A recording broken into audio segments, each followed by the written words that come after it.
Break के बाद एक बार फिर से आप सभी दर्शकों का अन्नदाता कार्यक्रम में स्वागत है। बढ़ते हैं अगली प्रस्तुति की ओर।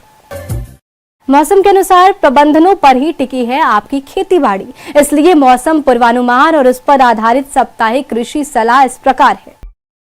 ग्रामीण कृषि मौसम सेवा, भारत मौसम विज्ञान विभाग, रेपसीड मस्टर्ड, राष्ट्रीय अनुसंधान केंद्र, सीवर, भरतपुर द्वारा भेजे गए मौसम पूर्वानुमान रिपोर्ट के आधार पर जिला भरतपुर और इससे लगे जिलों के किसान भाइयों को सलाह दी जाती है कि आने वाले दिनों में बादल छाए रहने की संभावना है और हल्की से मध्यम वर्षा हो सकती है।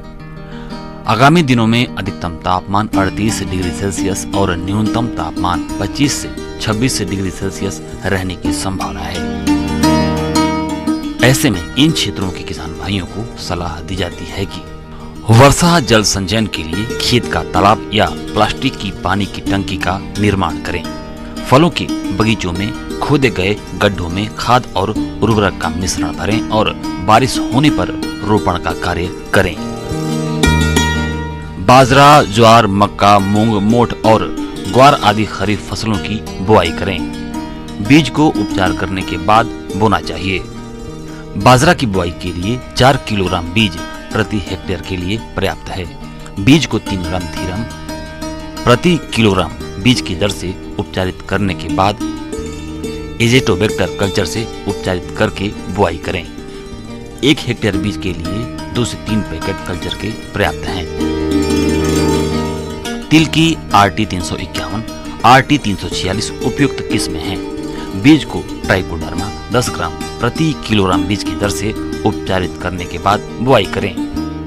खरपतवार नियंत्रण के लिए पेंडिमिथिलिन की 3.3 लीटर मात्रा प्रति हेक्टेयर की दर से बुआई के तुरंत बाद यानी 24 से 48 घंटे के अंदर प्रयोग करें।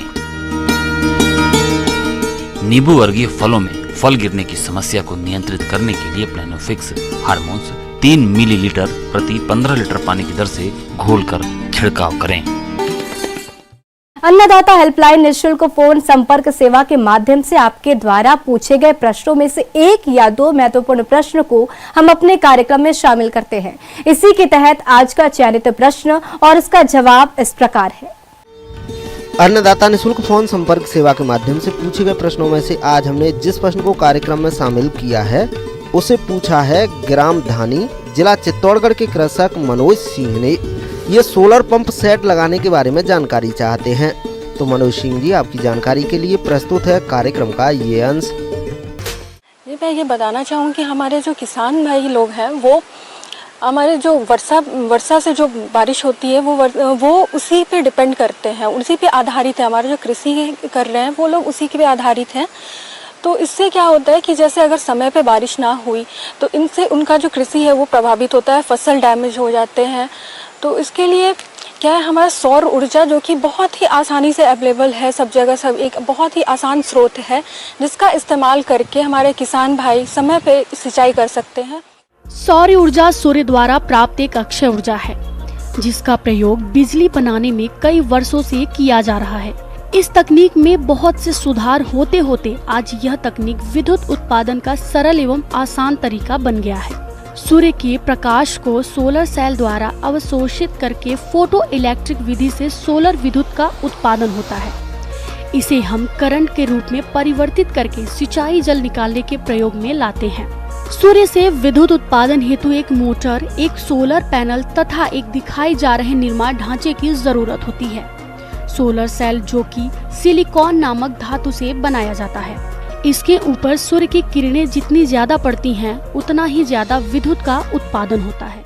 उसके बाद मैं इन चीज़ों में बताना चाहूँगी कि इसमें कुछ आपको कुछ इसके पुर्जे लगते हैं, जैसे कि इसमें सोलर पैनल होता है, इसमें एक बैटरी चाहिए होता है, उसके बाद इसमें एक कन्वर्टर लगा होता है जो कि हमारा सौर ऊर्जा को हमारा विद्युत ऊर्जा में बदलता है।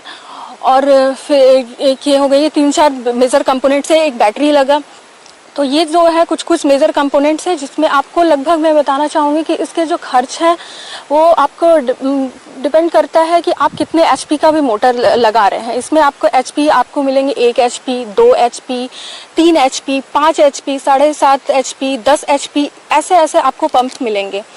तो और ज़्यादा से ज़्यादा आपको 50 HP तक के आपको पंप मिल सकते हैं।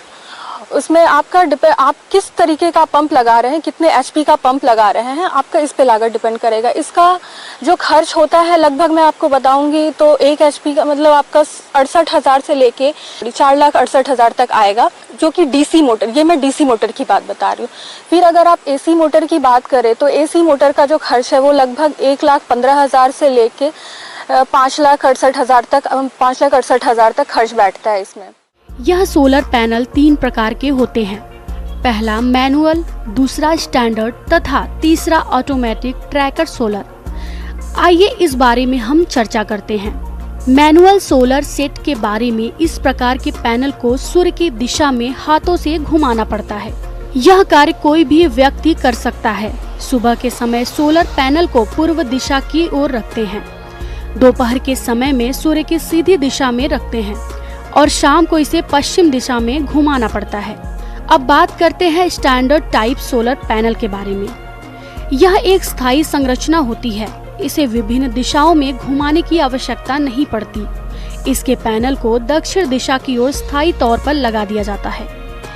यह सुबह के समय थोड़ी देर से कार्य करना प्रारंभ करता है, इसलिए इसमें एक संस्करण आया है जिसे ऑटोमेटिक ट्रैकर सोलर पैनल कहा जाता है। यह ऑटोमेटिक ट्रैकर अपने आप ही सूर्य जिधर रहता है उस दिशा में घूम जाता है। स्टैंडर्ड टाइप सोलर पैनल की तुलना में 20 से 30% ज्यादा कार्य करने की क्षमता होती है। यह संयंत्र सुबह 8 बजे से ही कार्य करना शुरू कर देता है। उसके बाद बात करूं तो फिर इसमें आपका जो मेंटेनेंस है, इसमें जो आपको मेंटेनेंस भी इसमें बहुत कम लगता है। इसमें आपको बस कुछ नहीं करना है, इसमें आपको बस आपको जो सोलर पैनल है जहाँ पे आप लगाए हैं वहाँ पे आपको एक स्प्रिंकलर लगाना है, जो कि आपको हर लगभग 15 दिन पे, जो अगर उन पे पैनल्स पे धूल जम जाए तो आपको उससे बस हटा के साफ करना है 15 दिन के अंदर। और इसमें आपको फिर बाकी कोई मेंटेनेंस नहीं चाहिए। हालांकि शुरुआती दौर में आपका खर्चा थोड़ा सा ज़्यादा होता है, लेकिन अगर आप लंबे समय तक देखें, लॉन्ग रन तक, तो इसमें जो है वो आपको खर्चा थोड़ा कम पड़ता है, उल्टा किसान को फ़ायदा ही होता है। इसमें आप किसान भाई ये भी सोच रहे होंगे कि अब इसका अनुदान कैसे ले, क्योंकि ये बहुत महंगा है, तो इसके लिए आपको हर किसान ये इतना अफोर्ड नहीं कर पाएगा। तो ऐसे में आपको गवर्नमेंट सब्सिडी देती है।